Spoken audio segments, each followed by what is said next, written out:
bisa semaksimalnya 10 juta.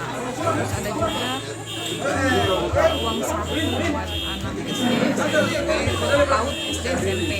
Itu ada janjian yang akan kita berikan. Misalnya nominalnya tidak bisa disampaikan, pasti akan diberikan.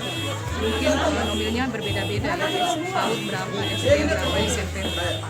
Tapi ada syarat-syarat yang disampaikan pada saat si penerima uang itu. Berarti kan tidak semua jumlah siswa ya, kayak tadi Pak Adi Kaliora bilang bahwa ini jumlah siswanya sangat banyak, kan tidak semua menerima, karena untuk masyarakat yang tidak mampu, yang punya anak yang sekolah itu yang diberikan. Jadi kalau yang mampu ya tidak diberikan uang saku. Untuk syaratnya? Syaratnya tadi sudah sampaikan bahwa orang tuanya tidak boleh merantau. Karena Itu syarat utama ya? Iya, itu syarat utama. Karena memang takutnya diberikan tapi dipakai bukan diperuntukkan bukan kepada anak, tapi untuk itu ada syarat di Banyuwangi yang saya contohkan. Tapi nanti kajian-kajiannya ada di Ternate. Tentu syarat-syarat apa saja yang diberikan nanti insya Allah ya. Tapi tentu ada kajian, tapi program itu tetap berjalan. Jadi tidak semua siswa diberikan, artinya nominal jumlah siswa, tapi kepada siswa yang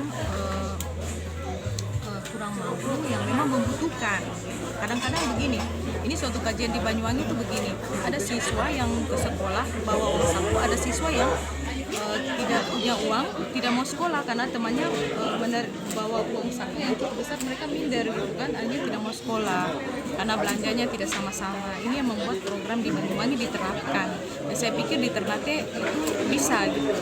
Karena memang problemnya ada beberapa ya, siswa-siswa yang kadang-kadang tidak mau bersekolah, anak-anak kan biasanya seperti itu. Jadi memang programnya bukan untuk seluruh jumlah siswa yang ada, tapi siswa yang membutuhkan, yang memang kurang mampu. Gitu. Program itu kepada siswa yang kurang mampu. Jadi ada program juga terkait dengan pemerataan pembangunan infrastruktur seluruh kota Ternate ya.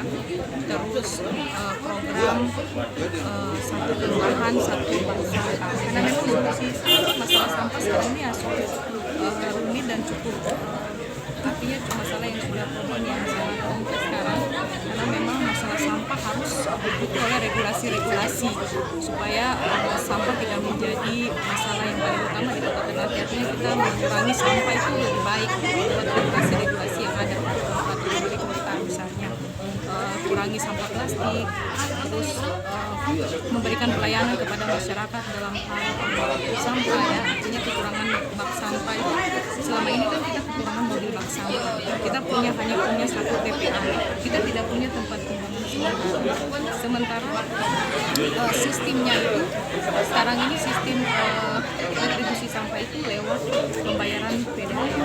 Ada sistem yang akan kita bangun, artinya semua masyarakat sampai rumah tangga terangkat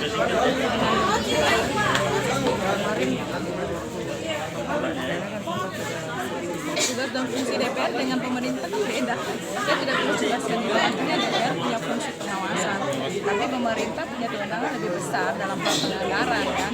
Artinya diskusi ini yang membuat artinya kita sebagai orang politik tentu ada jenjang itu, bedanya beda dengan birokrasi kan. Tapi kalau orang politik pasti tujuannya ada yang mencalonkan diri sebagai kepala daerah, ada yang mencalonkan diri sebagai DPR, mungkin tingkatan provinsi bahkan ke DPR lagi kan.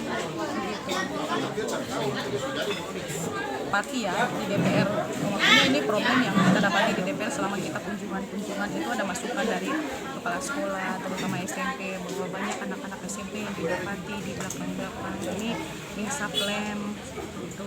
Jadi ini solusi-solusi yang kita berikan, misalnya program 1 RW 1 TPQ dengan program penguatan mengaji. Jadi pada saat maghrib itu diarahkan anak-anak untuk ke TPQ untuk mengaji, khusus untuk anak SD, SMP penguatan mengaji. Di semua kelurahan? Iya, di semua kelurahan. Kan itu penting. Sekarang nih anak-anak artinya di zaman digitalisasi ya. Jadi kita harus memperkuat anak-anak dalam segi agama. Seperti itu penting menurut saya, karena kita tidak tahu 5 tahun lagi ke depan bagaimana gitu.